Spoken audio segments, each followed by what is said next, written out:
Hi, this is Dave Keller. You're listening to Talking Blues, and I am a soul and blues singer, songwriter, guitarist, and band leader.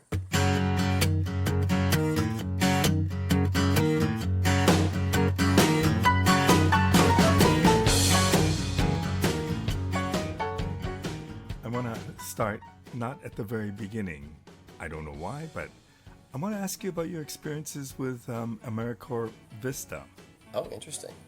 Yep. Tell me about that experience of being a volunteer and what made you do that. Well, at the time that I decided to do that, I was working my first job out of college, and I was working in Boston, in the Boston area, and I was sitting at a desk in a cubicle in a hermetically sealed office building, uh, getting to go to lunch, outside, but otherwise it was a pretty dry existence. And my girlfriend, who also worked at this place, we both decided that we had to get out of there, or we would just basically die, of boredom and social starvation. It was the kind of place where I got a review at the year end that said, "You're doing a great job, but you're too social." So I was like, "Well, you want me to just sit in my cubicle all day and just like do my work without talking to anyone?" They were like, "Yeah, basically." So, we heard about Vista. It was called Vista at the time before they changed it to AmeriCorps, and we decided to apply. And we wanted to go as far as possible, so we ended up taking jobs in the Pacific Northwest in Northeast Washington State. Yeah, a little tiny town called Colville, Washington. And what did that job? I mean, it had something to do with poverty. Did it Yep. not? Yep. It was an anti-poverty agency. It was one of the community action agencies that kind of sprung up in the 1960s under, I think, Lyndon Johnson.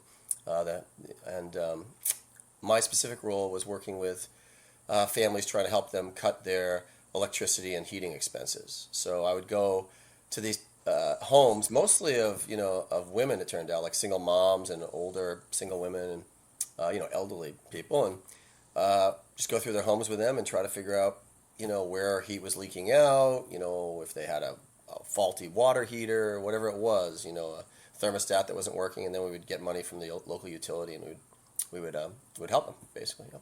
And then eventually, over time, we kind of realized that it was kind of inefficient to be driving, hours out into the sticks to do this, and so we started gathering people together in what we called energy wear parties. So instead of Tupperware, we'd have energy wear. We'd get all these various things from the local utility that we could give to people, and we would have some one person, one of these women would invite all their friends over, and we'd have a good time, and everybody would learn about saving energy. So, what did that experience give you? What did it teach you? Well, it really helped me, I think, connect with people at a deeper level, a more see a slice of life I hadn't really seen where I grew up. I grew up in essentially the suburbs. I grew up in Worcester, Mass, which is an old industrial city, second biggest city in New England.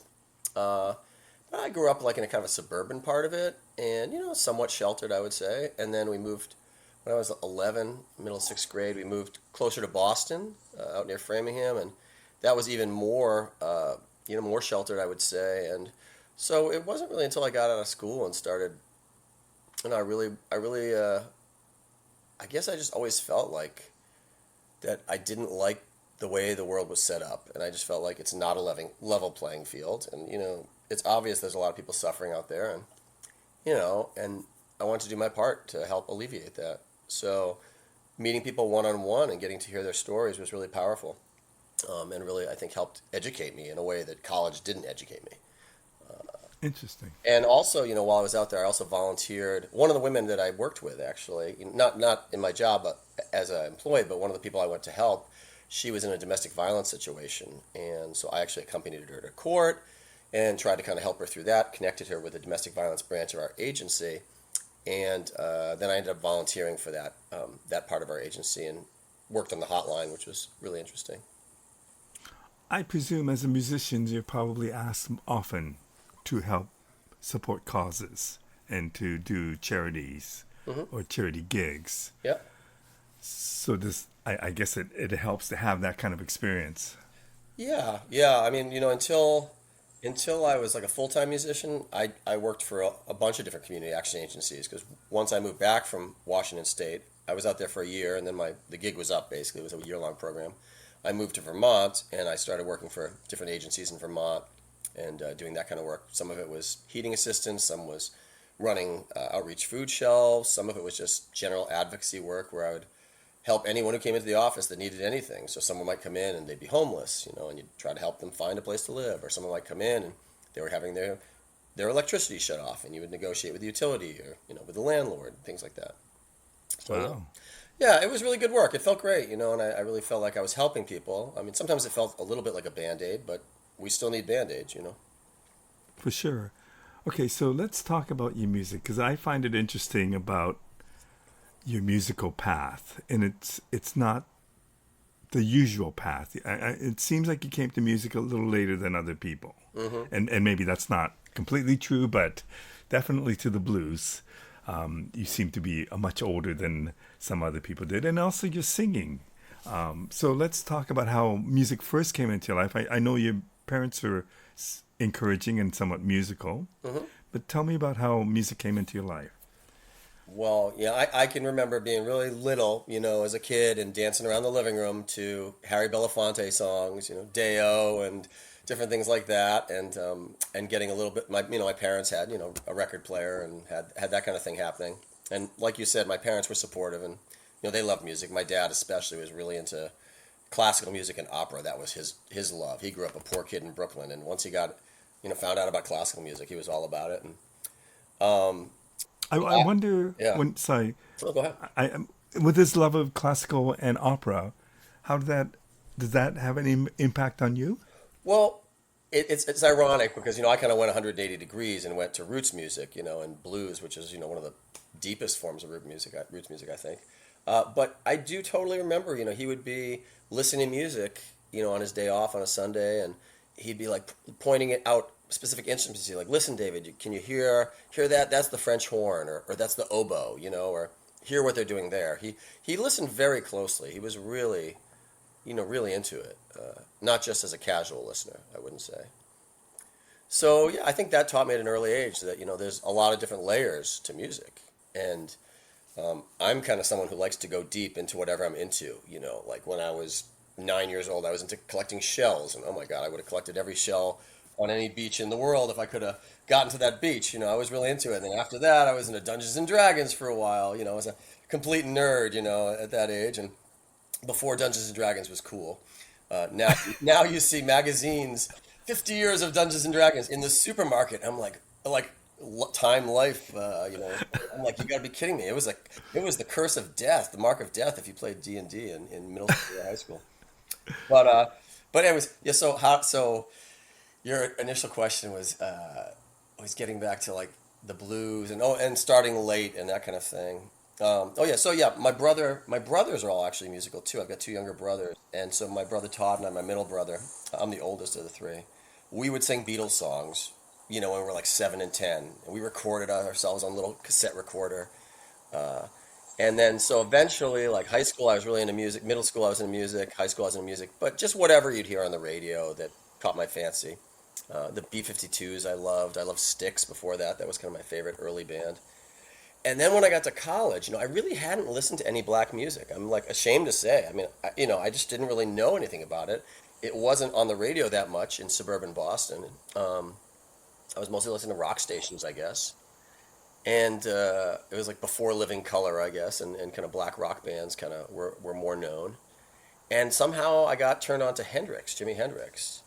And then from there, I'd started playing guitar when I was 16, and I didn't really sing or anything like that, and I wasn't a very good guitar player. It did not come naturally to me. But by the time I was 20, halfway through college, I was really into Hendrix, trying to figure it out on the guitar, could not figure it out for the life of me. I read this great book, which is kind of demeaned in the literary Hendrix world as being kind of, they think it's kind of weird. It's called Excuse Me While I Kiss the Sky. And I think it's sort of like an imagined version of what his experiences was like. I mean, there's facts in there, but it's a little bit fictionalized. But I read that book and I was like, wow, this is so cool. And there's a whole chapter where he goes to Chicago and, goes to Chess Records and meets, Muddy Waters and Howlin' Wolf, all his idols, right? So I was like, wow, well, I can't figure out Hendrix's stuff. It's way too complicated. What if I try some of the stuff that he learned from him? What about the blues? So, So at that point, you hadn't heard anything by Muddy Waters oh no, or No, Okay. no, hadn't at all. No. And so, what was that like when you exposed yourself to Muddy Waters and Howlin' Wolf? Well, I didn't actually expose myself to them. The way you say that makes it sound rather. When I Good was point. when I heard them for the first time. Sorry, the PG radio show.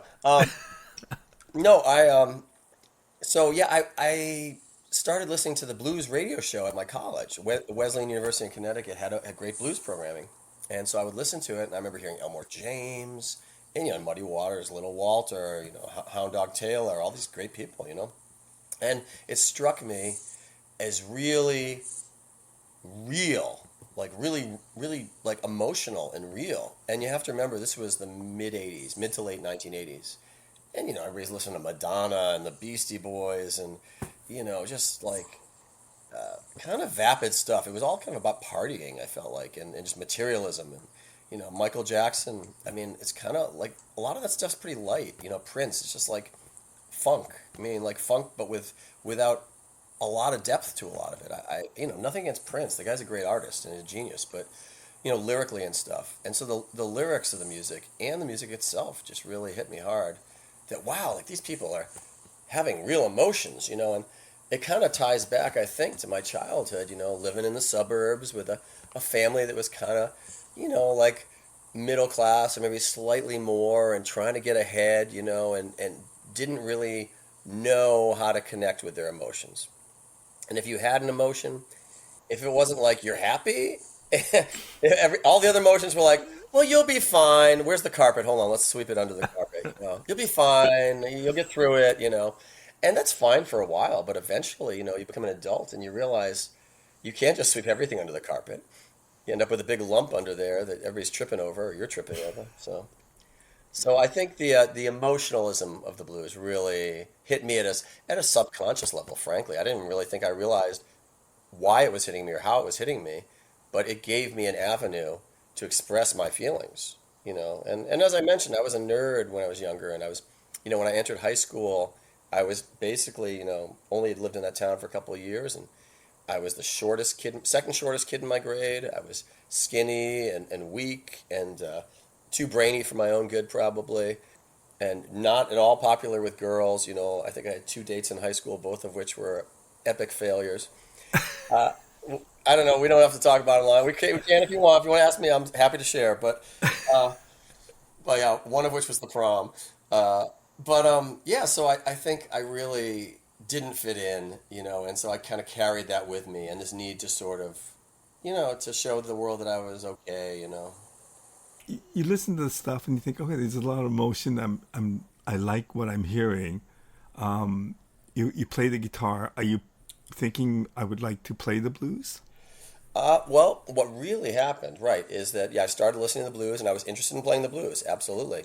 And then I took lessons the summer between my junior and senior year. I took lessons with this great artist. At the time, he was a Berklee College of Music student.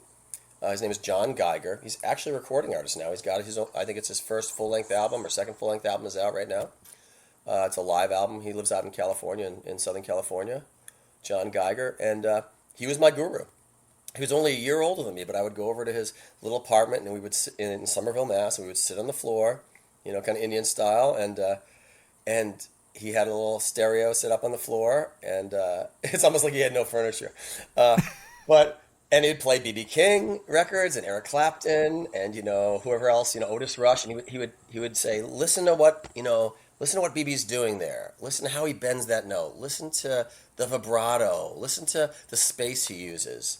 That really draws you in. Listen to where the emotional release is, and he really guided me into the blues. You know, as being a player. And did you connect with it? Like as he was Yes, telling you? yes, yes. I was all about it. I was all about it. And what are you going to school for at this point? I just, I grew up in a family where you just go to college. Like, if as long as the family can afford to go to college, that's what you do. I'm Jewish, my people came over here, they had very little, and that was your way to get ahead, not just get ahead, but have security, period, to survive. And my grandfather always told me, no one can take your education away. They can take everything else, but they can't take your education away.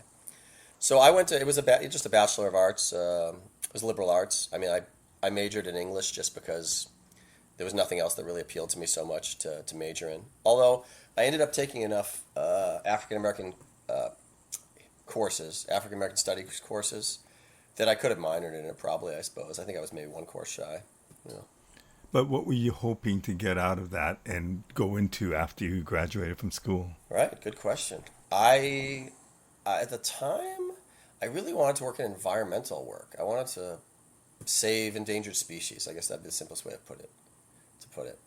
And so when I got out of school and I graduated, I actually, that first job I had, that office job in Boston area, was for an environmental consulting company, just writing EPA reports. It's like the most boring possible work, but yeah. But at this time, you're starting to get into music more and more. What happened? A big part of it was, so I mentioned that I took those blues lessons with John Geiger somewhere between my junior and senior year. During my junior year, I joined a band and I was asked to join the band only because I owned a guitar and an amplifier. There was some housemates of mine were starting a band. It was mostly like punk and joke rock stuff and rave ups of Madonna tunes done as punk tunes and things like that. It was called Cup O Pizza. What are you thinking? How do you feel about your guitar playing at this point? I knew I wasn't much of a guitar player. No, I knew chords. I knew the first position blues scale. I knew how to tune my guitar and strum. Not a whole lot more than that. I had only really taken lessons for junior high school, and then I was just kind of working on my own after that until I took a summer's worth of lessons with John Geiger. So yeah, I was in a band for a year, it's junior year, and then I took the lessons in the summer after that, and then senior year I started my own blues and kind of R&B band with a friend of mine called the Rhythm Method.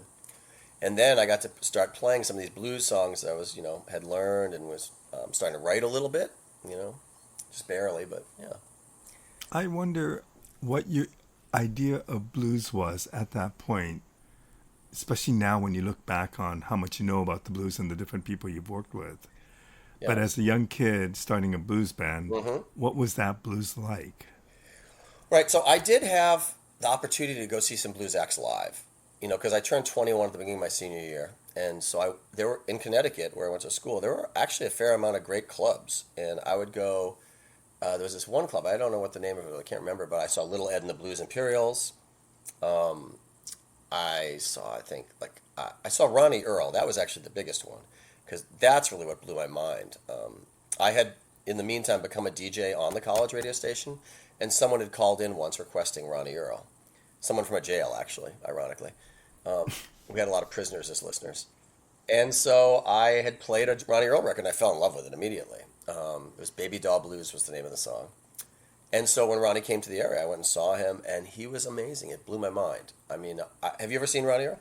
I have. Okay. Have you seen him when he, drops the volume to a whisper and comes out in the audience and walks out 50 feet in the audience, right?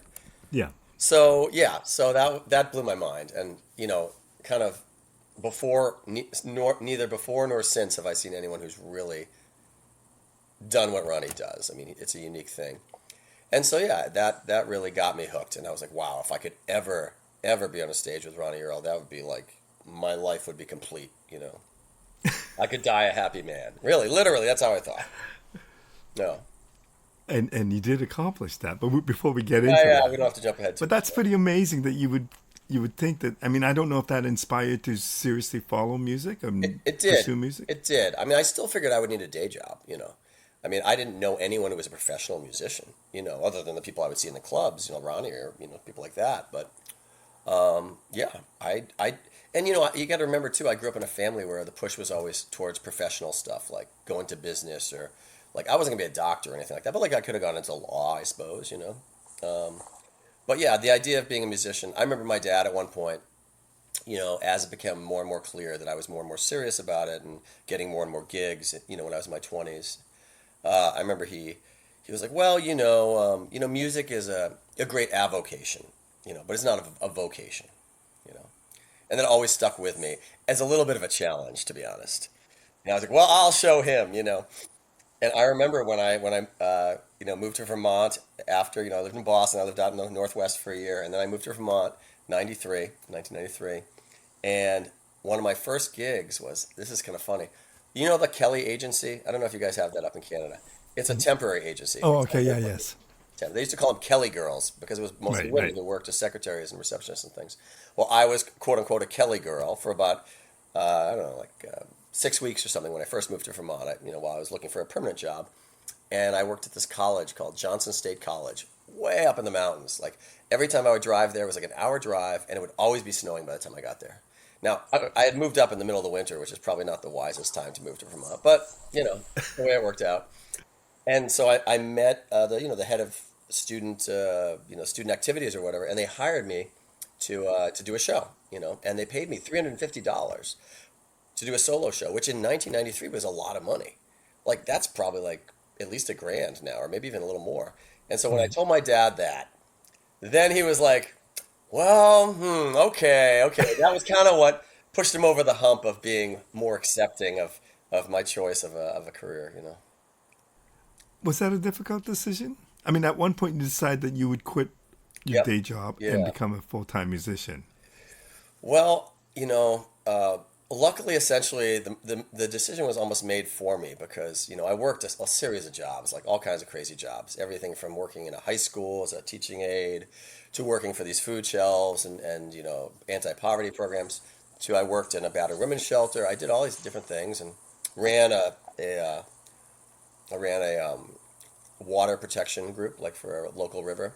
But I worked for, actually ended up going back to school because I thought I would need a graduate degree, and I went and got a degree in environmental education, thinking I would work in nature centers or schools or something like that. Well, I got this job right after I got the degree. This is like late 90s, and it turned out they wanted me to be there, like 60 hours a week. And I was already playing like 20 hours a week, with my band, like it was like a halftime job essentially. And they wanted me to sign a contract, where they had changed the rules of my employment, and they wanted me to sign off. I was like, I can't sign off on this. They were basically forcing me to, submit or quit. So I quit. And I just put all my effort into music at that point. And I started taking on more guitar students, which I'd always had a couple of guitar students on the side. But I took on more guitar students. And yeah, at that point, I pretty soon after that, I think I started having kids. Not too long after that, got married, had a couple kids, and so I started. Teaching was great for a way to be at home around my kids and be more of a family guy.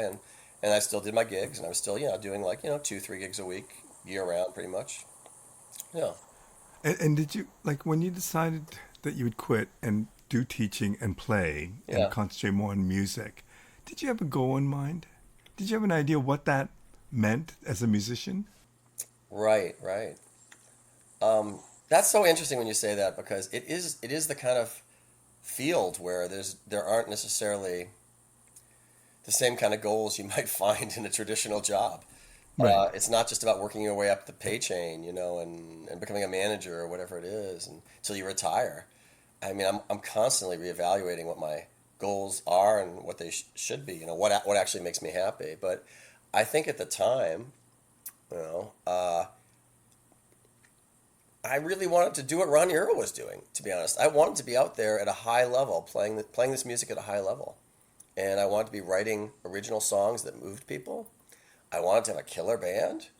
I wanted to tour around. Like at the time, I wasn't thinking I would tour all over the country or into other countries even, but I definitely wanted to tour. Within like the sort of New England region. Having lived in Boston, I had gone to a lot of shows in Boston when I lived there. I lived there for about a year and a half right after graduation from college, and I saw a lot of great bands. I mean, I saw Ronnie very regularly, but there were tons of great bands in Boston, and so I knew the level of musicianship that was possible, and so when I moved to Vermont, I mean, Vermont is a little bit out of the way. People really don't move to Vermont to make a music career. It's kind of, I'm not going to say it's the end of the line, but unless you're headed to Montreal, it's not really on the way anywhere.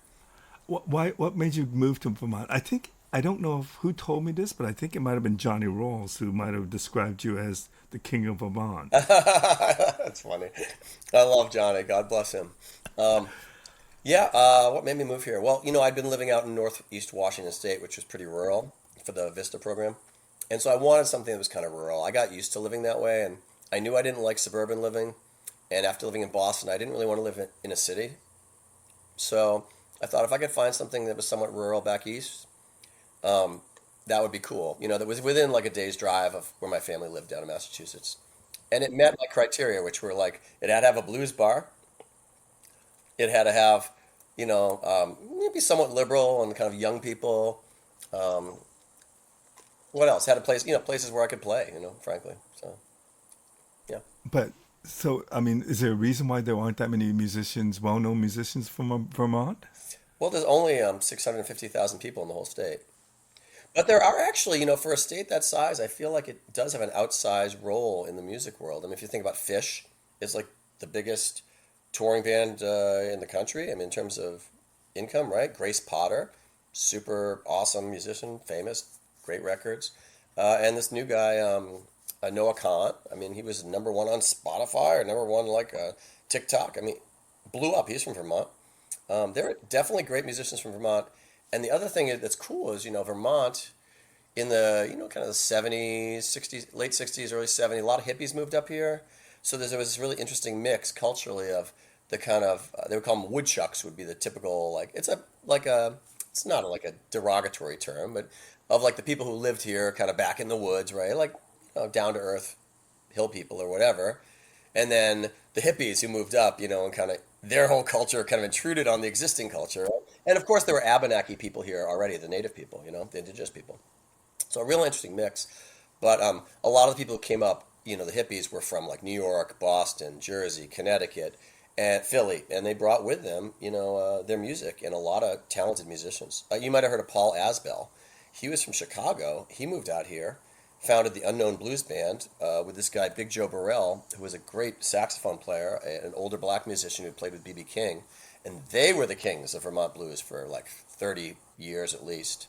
And Paul he played on the Father and Sons record, I think it was, or maybe the Howling Wolf, or the Howling Wolf one. It might have been Father and Sons too. He played with Magic Sam, Otis Rush, all these cats out in Chicago. So he was pretty well regarded guy who made his home in Vermont. Yeah. So when you moved to Vermont, did you think that was a good move for you musically? You know, if I was really thinking about where the best place was to set up for music, I don't think I would have chosen Vermont. But ultimately, for me, I think it ended up proving to be a really good choice because between you and I, and whoever's listening, I wasn't the most talented guy on the block. I wasn't any kind of prodigy. I mean, I told you earlier, I was not. I was a slow learner on guitar. It didn't make natural sense to me. It wasn't like I picked up the guitar. I was like, oh, of course, you play it like this. Like this is so obvious. It wasn't obvious to me. Um, so, but what Vermont did was it gave me the time and the space to grow as an artist and to be supported. Like the people in Vermont are amazing people. They freaking love music, live music. They will come out and see live original bands from here to eternity. They're not all about, cover bands or tribute bands or just giant famous bands, playing in giant venues. Vermont is mostly small venues. The biggest venue in the whole state, probably, club, probably only holds 750 people. The biggest theater in the state probably only holds about 1,200. So, you're dealing with acts on a much smaller basis that people can really get close to and get to know. And so I got to know my fans. I mean, I started out with literally 5 fans at a regular gig at a pizza place with a bar in Burlington, Vermont. I lived there in the mid-90s for 5 years. It's called Manhattan Pizza. I'd play there every other Thursday or something for $200 and all the pizza and beer we could drink. And but I had 4 fans, all of whom worked. They were like they were like I'm trying to think what they were doctors. They were gynecologists, 2 gynecologists and their office staff people. And then there was another guy, Kenny Boy Kiefer, who became one of my best friends. The 5 of them used to come to my gigs. So little by little, I was able to build up a fan base. And when I really had no place being on a stage, I wasn't very good. I was a ham, I would get up and walk the bar, or I would go out in the audience. I would do the Ronnie Earl thing. I had no problem talking on mic. I wasn't shy.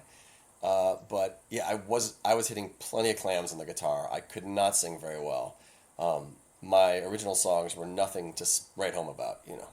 So how does that change? Like, what I find interesting about you is you have managed to have these mentors throughout your life, whether it be the teacher who broke down the blues for you in his living room, or Ronnie Earl, Hmm. or Mighty Sam McLean, Yes, Sam. Yeah. or Johnny Rawls. I mean, these are people who kind of took you under their wings, I presume, and Hmm. given you things, giving you confidence, giving you lessons about the music industry.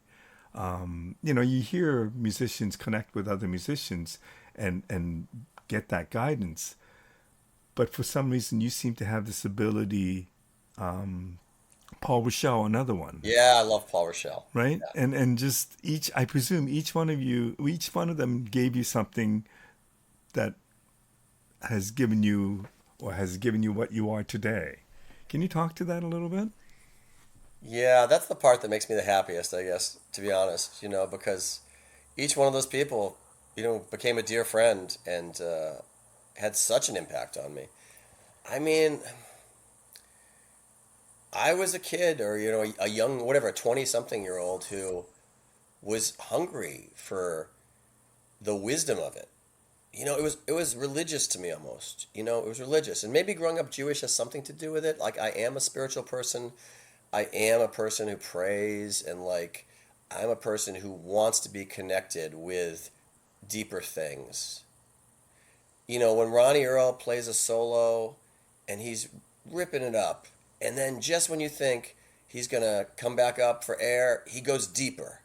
You know, it's like a taproot. He's got a taproot into something very mysterious and very powerful. And I think that's what I'm in search of. And so like the mentors I have are really deep people. Like they're they're not just like they're not just in it to like look cool and get chicks. Like, you know, they got something to say. They've studied it. They learned it from a mentor themselves. They're torchbearers themselves. Like Johnny Rawls has taken me aside and he gave me his stage ring that he wore for like 25 years. He passed it on to me and he told me that he said, Dave, you're going to have what no one else has, not the ring, but like the singing and the playing and the stagecraft. He said, you got to come up under somebody. And nowadays no one comes up under anybody. He's like, you're coming up under me. And I came up under O.V. O.V. Wright, one of the greatest singers of all time, any genre. Right up there with Bobby Blue Bland, or like, I don't know who you want to pick, Aretha or whoever. O.V. Wright, Johnny would tell me stories about playing in O.V.'s band, and there'd be women lined up 4 or 5 deep out from the stage, just standing watching O.V., who O.V. would just stand at the microphone. He wasn't a dancer, he wasn't doing fancy tricks, he wasn't a ham, and he would be singing, and these women would be literally all crying, just bawling, listening to him sing. Just the power of what he was going for, what he's feeling.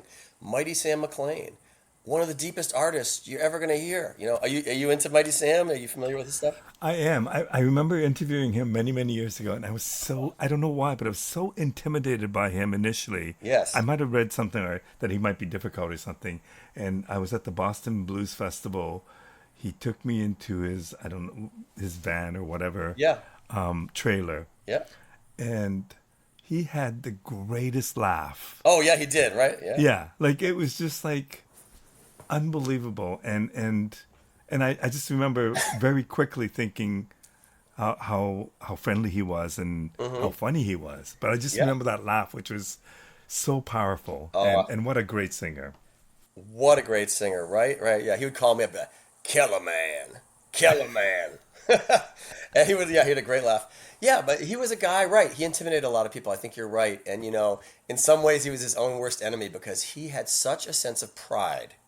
Now, you know, in this era of, post George Floyd and Black Lives Matter, I think we can all understand a little bit better how people of his generation, the stuff they had to deal with and the amount that they had to squash their feelings and squash their thoughts and, play second fiddle to white people, with loud guitars or whatever it was, or the manager of a place telling you, no, sorry, you're only going to get this much money tonight or whatever it was. I mean, he told me crazy stories, from the road and the stuff he had to deal with. And, on top of it, he had an abusive childhood. His stepfather was abusive and he had to run away from home at age 13. So Hmm. Sam went through a lot of stuff and a lot of it wasn't pretty. And he carried that in a way that I think is beautiful, frankly, because he stood up for himself.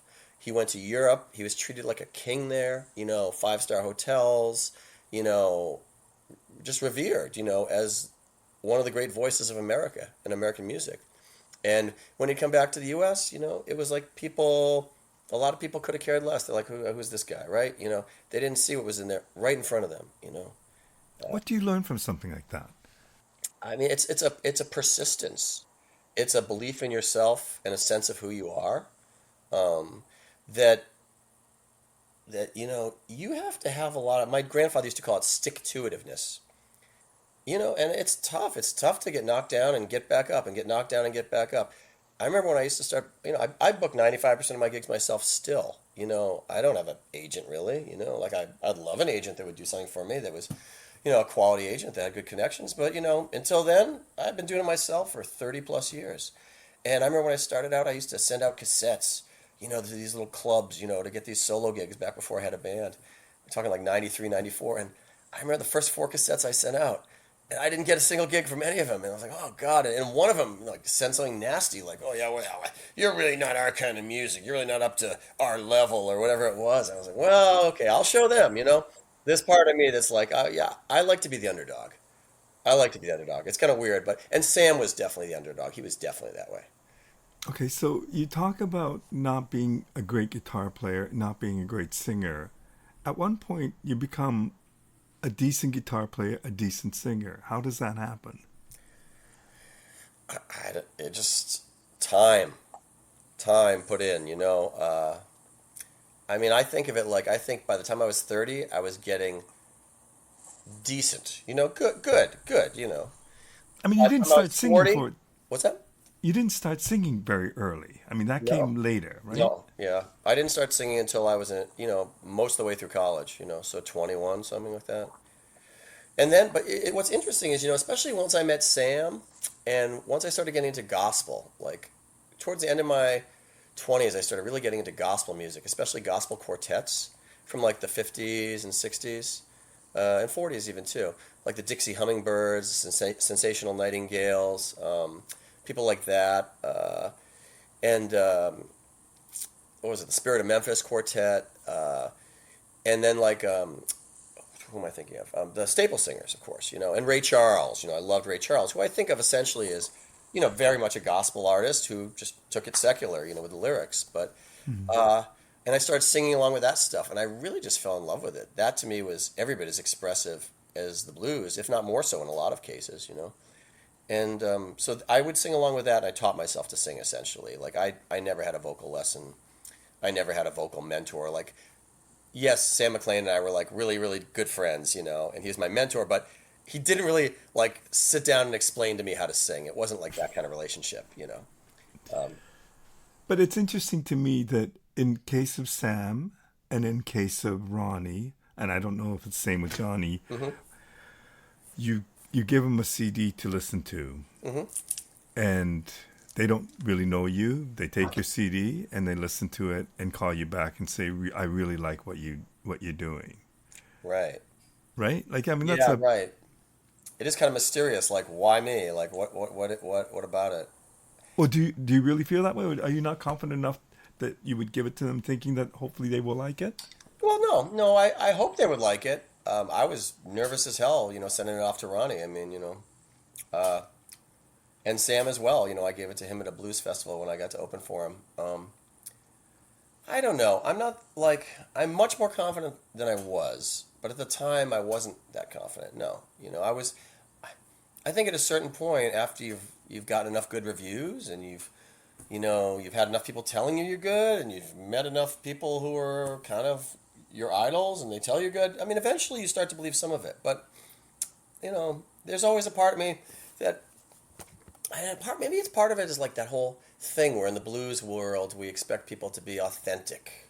Like somehow, if you didn't come from the culture, that's kind of one mark against you. And if you didn't grow up poor, that's a mark against you. And like I don't know, like I didn't grow those two things. That was not part of my experience, but I had an experience that I think a lot of people can relate to of being left out, of being, um, diminished in so many ways. You know.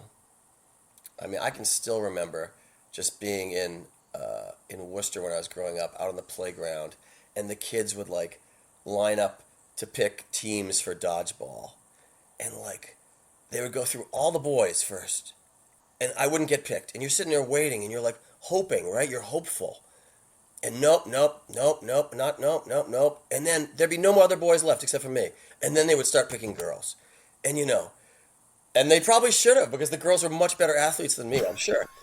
It's nothing like meant against girls, but you can imagine as a little boy, as a young boy who was like small for his age, it was like, yeah, it was just like it's like the worst thing, you just left out constantly and lonely, So yeah, like that part informs me as a blues artist because that's where my blues come from, you know, I would say. Do you did you ever think about not doing it? Were you ever discouraged enough that you thought about quitting? Well, Not dodgeball, but yeah, no, I know what you're blues. saying. I know what you're saying, Mako. Uh, there have been times like I think like when my second kid was born, my second daughter, and I had like like basically a 2.5 year old and a baby. I did take like about a 6 month break from playing with my band at the time, and I was just kind of frustrated with my band. Like they didn't want to do the same kind of songs I wanted to do, and it's just a little frustrating. But I didn't. I knew I'd come back to it. I'm a complete addict. I really am, and it goes way deep. Like I am as much a fan of soul and blues music and gospel as I am a musician. I think about that a lot. I got to hang out with Taj Mahal a couple years ago. I was opening for him at a theater here in Vermont, and we spent about a half hour together between my set and his. And that man went on and on about like 1927, some completely obscure country artist from like East Tennessee or whatever it was. And I realized, like, dude, this guy is every bit as much of a nerd as I am about it. And Ronnie Earl's the same way. He's a complete Hmm. nerd about it. Paul Rochelle, like, he taught me so much about the acoustic blues masters, whether it was Son House or Skip James or, Book of White, all these great people that he was like encyclopedic knowledge of this stuff. And so, like, there's a part of me that loves knowledge, that loves even the trivia. I mean, I've subscribed to Living Blues magazine since I was 20 years old. Mako, I'd not be lying to tell you that I have every issue in my little spare room over here in a bookcase on the wall since what are we talking? We're talking like 1987 or something. Yeah, I'm really into it. Like I can't like I'm too deep in to turn around now. It's really too late for me. Like I mean, what am I gonna do? Go back and work in an office? Like I don't know. It's not gonna happen. And I also like I didn't really get to talk about it either, but like my dad, he worked for himself. My grandparents pretty much worked for themselves. I come from a line of people like that, so and I'm the oldest boy in my family, and it's kind of hard for me to work for someone else entirely. Like if Johnny wanted me to be his guitar player, yeah, I'd fucking work. Excuse me, I would work for Johnny, you know. But like to go and work like a regular job for some faceless corporation, it's not going to happen. I think, I know plenty of people who do that and they find a way to live with it, and many of them have no choice in order to have health insurance or, pay their mortgage, whatever it is. Um, but but yeah, it's not so much in my character at this point. Okay, so going the other way, tell Mhm. me, was there a moment where you felt really confident or you finally got your confidence about the music that you play, the songs that you sing? Like one moment, I don't know. It's a series of moments, but being on stage with each of my mentors has really helped a tremendous amount. Being at the Blues Music Awards with Ronnie Earl on stage and getting to sing with him at the BMAs was like amazing, amazing. Same with Johnny Rawls being at the BMAs doing that. My first gig with Johnny Rawls playing in front of 8,000 people at the North Atlantic Blues Festival with no set list, no rehearsal, you know, literally no idea what was going to happen. And pulling it off and feel like, okay, I guess I'm up to the task, you know? Um, yeah. Tell me about the Ronnie Earl gig because I think I was there, but I'm interested because if he's the man who you saw on stage and said, "This is what I want to do," and to hmm find yourself a number of years later to be on stage with him, hmm tell me about that. Yeah. So maybe I should go back like I've only played with him, 4 or 5 times on stage, but the very first time was probably the most momentous because I had never played with him at that point, and this was literally my dream come true. I think I was 40, or 40. Yeah, I think it was 40 or 41, and I met him when I was 20, so it was literally half my life had gone by when I finally got to meet him and play with him. And being on stage with him, he has almost like this grandfatherly energy. It's almost like the way B.B. King was, so warm and welcoming and Hmm. supportive, like a mixture of like your grandfather and Santa Claus and like all this kind of love and like care and um, so he literally like I'd be playing a guitar solo and he'd take his hand off his guitar and put it around my shoulder, like he doesn't have his own kids, but I felt like I'm kind of one of his kids in a way. Having witnessed the magic that he creates on stage, I mean, I saw him once at the Pennsylvania Blues Festival, and I can't even explain what that was. Like, it Mm-hmm. was just so magical. And Mm-hmm. I have never experienced anything like it since. And if I tell, like, if somebody says, "What's the greatest guitar performance?" I would, say that was it. And when they say, "Well, what made it so special?" There's just no way of vocalizing it in a simple matter. You had to be there to experience it. But it was this ability to bring the audience up and down, Yeah. and it was unbelievable. And I was with friends who I trust musically, and Mm-hmm. they all felt the same way. I presume you've experienced that. Yes, yeah. And I've experienced as a band leader getting to do that with a crowd. That is always my goal, my hope, Right. my hope. And you can't, it doesn't happen every gig, but when you've got you've got people who are there for the music, they're listening, and I think everybody in general, I think people want to feel something. That's why they're going out to hear live music. They could easily stay home and stay on Netflix or watch a YouTube video or whatever it is. But I think when people go to hear live music, yeah, they want to socialize, they want to have a drink, see their friends, but they want to feel something. I wrote a song about this recently. We've been playing it out with my band, and people love this tune. It's called "Feel Something," and it's about did you come here feeling nothing? Did you come here to feel something? I know how you feel. I want to feel something too. And so that's I'm I'm trying to open up myself to them, be vulnerable about what I'm feeling, and I always have felt that if you're honest, like really sincere about what you feel and your own emotions, someone's going to relate. Maybe not every single person, but people will relate. And I think that's what Ronnie does. That's what Sam used to do. I mean, when Sam would sing about his trials and tribulations and being homeless and struggling and scared, there's not a lot of representations of that in our culture. In American culture specifically, it's John Wayne culture. It's the guy who's running things culture. I don't want to mention his name. These are people who don't show a soft side, and that's gotten us into the trouble that we're in right now. It's obvious. Our country has got a real major issue with having to be top dog. And I just got back from Australia. I was in Mexico earlier this winter, and I'll tell you, you know, uh, those countries have it way more figured out than we do. Like their cultures are cultures where people take time to connect with each other, not to constantly interrupt each other, to actually listen to each other, to like encourage each other to take time to like enjoy life, um, to have like a social safety net that is fair, where there's like health care for people, and you know, I I just don't really understand it, but it is something deeply rooted in our culture that is very competitive, very self-serving, very dangerous. And so I think blues, in a lot of ways, is soul music, blues music, gospel. It's and where they all come together. It doesn't have to be in just one category. It's an antidote to that. And there really is healing power. Johnny Rawls has sometimes called me like the soul healer. That was his little nickname for me. And like, if I can help heal somebody, I'm happy to be able to help because this music has definitely helped heal me. Tell me about songwriting. You said that earlier on you weren't writing great songs. At one point, you started writing songs that you obviously like. You recorded a lot of albums so Mm-hmm. far. Mm-hmm. At what point did you think that your songwriting was good? Right, right. That might have been the thing of all of them that I felt more strongly about early on because I didn't really think that I was any kind of fantastic singer, and Certainly didn't think I was a great guitar player. Um, but the songwriting, I felt like, well, okay, like I was a writer. I've always been kind of a writer. Whether it was like fiction, just stuff when I was younger, or like journaling. I still keep a journal and write a journal. And I always kind of had a natural knack for that. And so I like to tell a story.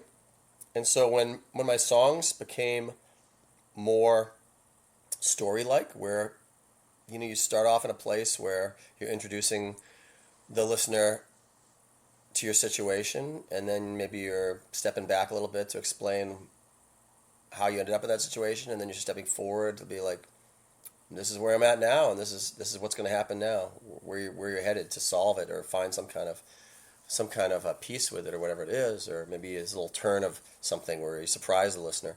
Once they start becoming more story like, that really helped a lot. And I think listening to a lot of this kind of music, blues, soul, gospel, all that, the the language is so accessible.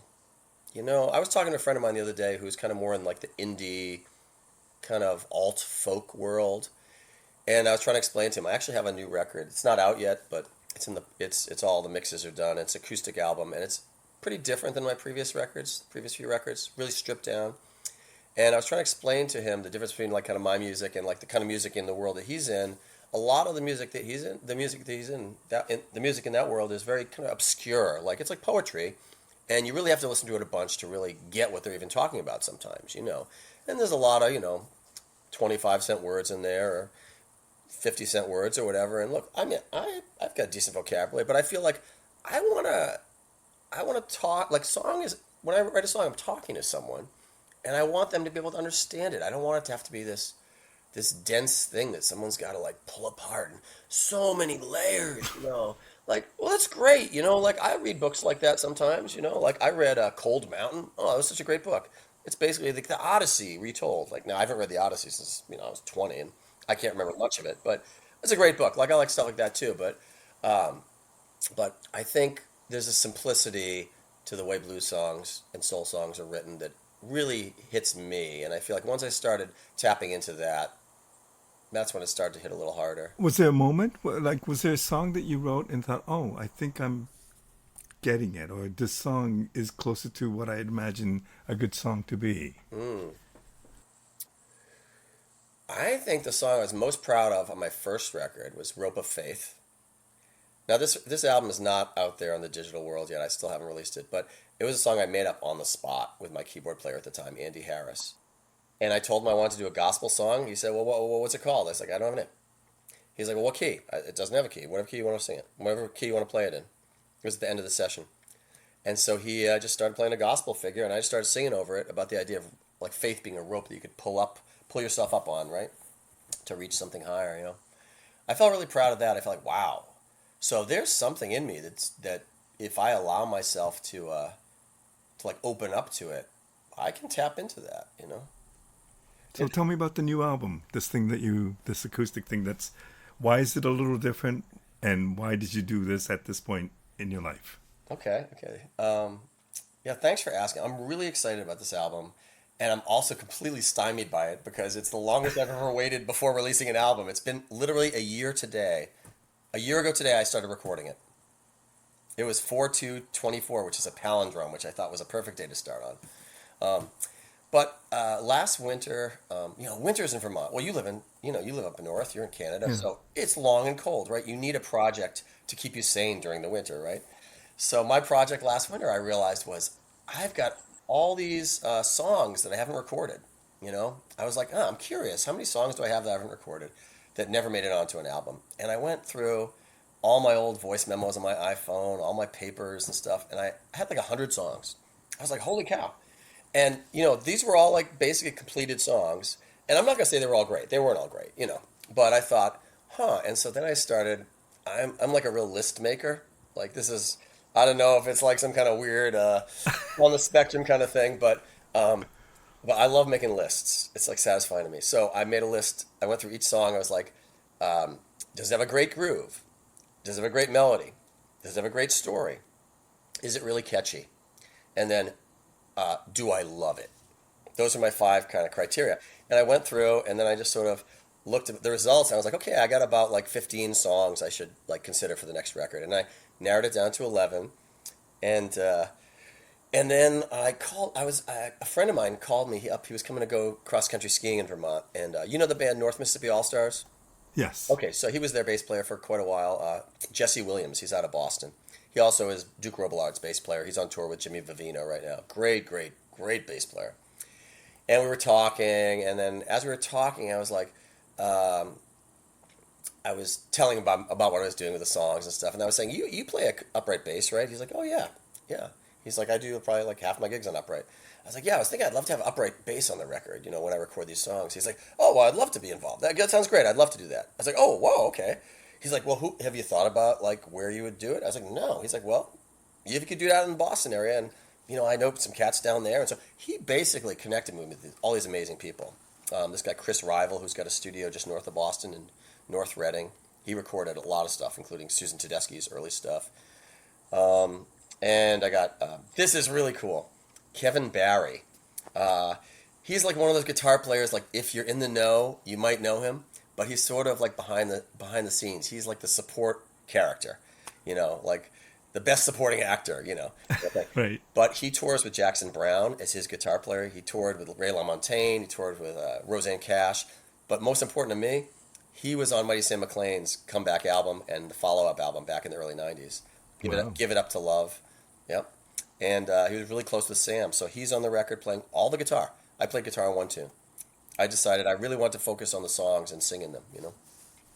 So did you say it was an acoustic album? Or... Yep. It is. Okay. I wouldn't say it's 100% acoustic. There's acoustic guitar on almost all the tracks. There's upright bass on almost all the tracks. And then there's drums. But this guy, Marco Giovino, who's the drummer, he's played with Robert Plant and Betty Levette. He's her drummer right now. He plays really unusual style, kind of like Jay Bellerose. I don't know if you're familiar with him. Very much more percussive and more open sounding. Right. So not that thick backbeat right in the middle where everything's just centered on that. A little more open. Very dynamic. And then we also put just a little bit of organ on stuff. And Kevin played lap steel on about half the tunes. So it's just totally different. Most of my records have been funky, driving, kind of guitar solos and horns and backup singers and, like a lot of production. This is not that. This is a lot of space. Is it because those are the type of songs that you had written and that you had collected together? Yes. Like, was it automatic that it would be that type of album? Yes, that is what I was thinking because these were songs. Okay, I said like I had 100 songs or whatever. I picked these 11. It's kind of like every time I make an album, I go to the song orphanage, and there's all these songs there, and I have to pick out just a handful of them to bring home and give them a home right on the record. And the rest of them have to stay in the orphanage, hoping someday they will get a home, that people will get to hear them, right? Well, there were these songs that I had that just kept, I keep going to the orphanage for each album to get songs, and they just kept getting left there. And they were growing up, frankly. They were turning into teenagers. And it was looking like they were never going to have a home. And that was just breaking my heart because I was like, damn, these are some of my very best songs. Why am I not putting them on a record? And I realized that a lot of it is that, I've been kind of staying in my lane as like a soul blues guy, right? That's kind of how I've made my name, hanging with Johnny and Sam and, some of these other folks. And that's my love. Like, I love that. But there are songs that I've written that don't really fit so easily into that. And I was like, well, I am defined by more than just one thing, People are complicated. It's kind of like the political situation right now. Everybody thinks in America, I don't know what it's like in Canada, but in America, everybody thinks that if you voted for so-and-so, that means you're this. Right. If you voted for the other person, that means you're this. You know what? It doesn't necessarily mean that. It means that's one part of what you might have voted for that person, but you also do this. You volunteer for this, and you give to this, and you stand up for this, and people are complicated.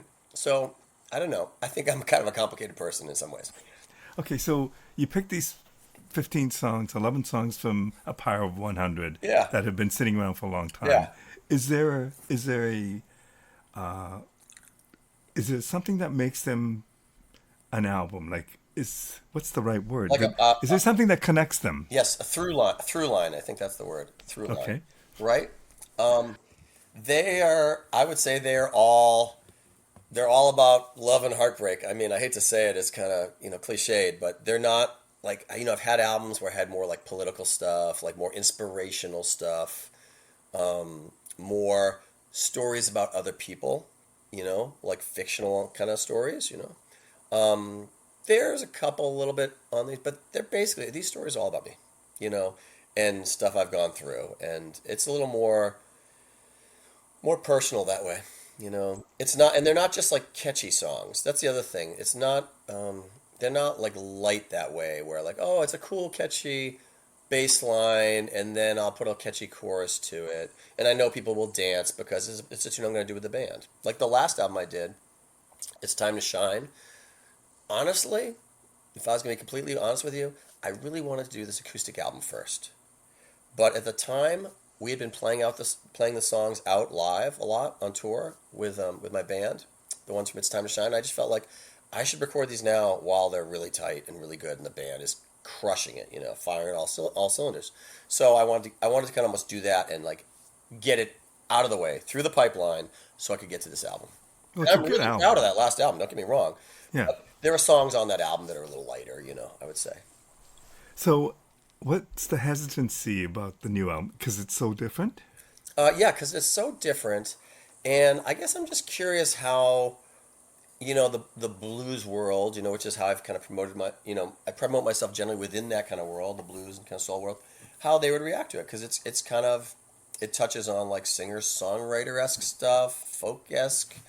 I wouldn't say Americana necessarily, because there's no like banjo or fiddle, it's not that kind of thing from up in the hill. Well, it's the hill. We are actually in Appalachia. I mean, the northernmost tip, I suppose, being in Vermont, but it's not really that. It's not like so white, I wouldn't say. Right. I think of Americana, and like, I mean, I hope it's changing, but in general, it has a little bit more of that feel to me, is kind of coming from the white traditions.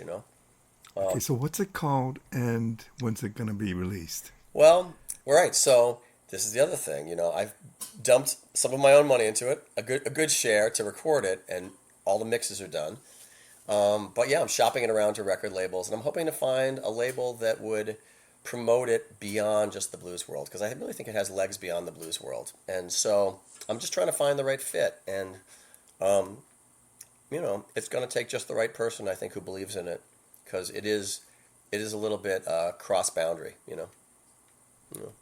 Well, this is exciting. Thanks. I'm And looking forward to hearing it. thank you. It doesn't have a name yet, but yeah, I'm kind of toying around with a few different ideas. I've got one song on it called Onions, so I've thought about calling it Onions. I can see the album cover right now. Yeah, it would have to have onions on it, right? I don't know if it's a positive thing or a I don't know if people have a positive association with onions or not. Okay, so today you sent out something in Facebook with your spring and summer dates. Yep. And it's quite extensive. For somebody who books themselves, you've been quite busy. Will any of these songs show up on any of these gigs? They will actually, I think. Yep. I've been playing some of my, especially the solo gigs. Yeah. So, and that was the kind of thing I wanted to mention too. It was sort of, these songs don't really fit with my band. They're not like songs that people are necessarily going to dance to. They're not rocking. They're not sweaty club songs. When my band goes on the road, we're kind of a sweaty club band. And that last record really showed it. Like, we're dynamic. Like, we break it down. We play slow songs too. It's not like it's all like in your face and crazy, raw and loud. But if it's a Friday or Saturday night in a club, I want people to have fun and get down, and I want them to get sweaty. That's part of the deal. But there's nothing wrong with you coming out before the second set and doing a couple acoustic numbers. I like that idea. I think I'm going to take that and run with it, because Before you get sweaty. I think you're right. I think like, did you ever see John Mayer did this video where a concert, it was a video concert. It was in L.A., I think, and the first third is him solo on stage, and then the middle third is him with a rhythm section, and then the third is full band, whatever, horns, backup guitar, all that. It was really cool. Really cool. Yeah. I think I know the concert you mean. Yeah. Dave, I think I need to go, but thank you so much for doing this. I met you many years ago through Johnny. I very much remember it. I can picture exactly where we were. It was like I don't know if it was the hotel lobby or it was off the side. It was in Memphis. Yeah, it I was. met you. 'Cause I think remember I was you were doing the interviewing. interview with Johnny at that point. You were interviewing Johnny. Yeah. Yeah, I remember yeah. that. I can picture it in my head. Yeah. And I think that's when he told me you were the king of Vermont. Well, I appreciate that. I really appreciate you asking me to do the interview, and it means a lot to me, Mako. It's been really fun connecting with you. And next time I'm going to interview you, and I'm sure there's lots of interesting stuff I can learn about you. And I hope you'll let me do that. Of course, I'm going to have to learn the software and everything. It may take me a while, but Anytime, I would be honored. Thank you very much for doing this. awesome. Well, I look forward to seeing you in the real world too, as well. Yes, for sure. All right.